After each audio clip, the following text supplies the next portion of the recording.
Hey, it's Drew Neiser with a Wednesday Wisdom series. I'm here with Jarrett Fleagle from WebMechanix, and we've been talking about PPC, which is a big part of every B2B CMO's budget.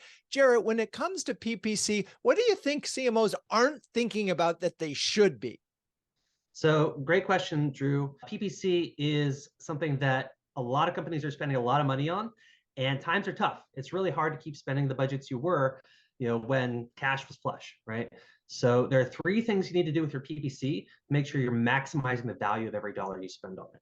The first thing you need to do is cut the fat. So how you do that is you look at your account, take the window back to the last 90 days and identify the keywords that haven't driven a conversion in that time frame.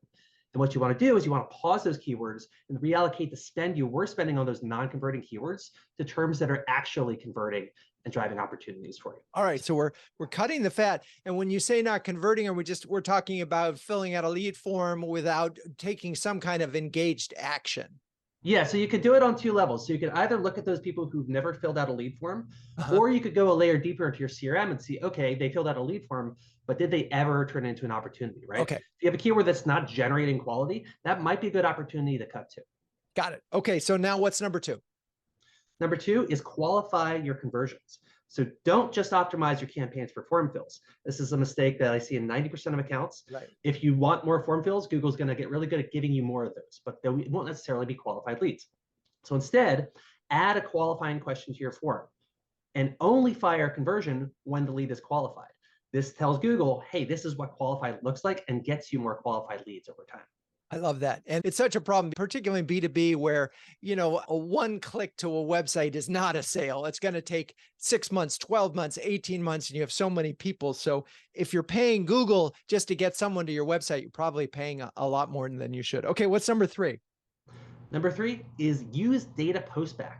And what that means is fire conversion whenever a lead from PPC in your CRM moves to an opportunity or close one deal. So in other words, someone fills out a form, they get into your CRM as a lead, they move to opportunity stage, fire a conversion back to Google that says, hey, this person became an opportunity.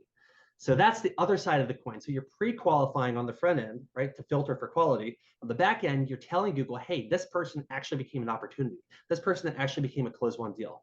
And as you do that over time, Google will learn not just what a qualified lead looks like, but what are the leads that actually move to opportunity phase and close one, and get more and more precise with this targeting in terms of finding you opportunities and close one deals. And it almost sounds like a lookalike, that it has that ability. And I didn't realize that you could take that information on the way back into Google.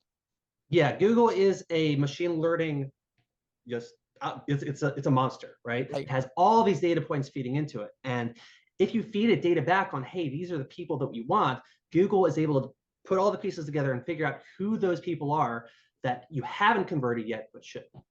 Amazing. That's such great insights. What wonderful wisdom. Thank you, Jarrett Fleagle. And by the way, if you're a B2B CMO, can share, care, and dare with the best of them, do yourself a favor and check out CMOHuddles.com. I'm Drew Neiser. That's your Wednesday Wisdom. Peace out.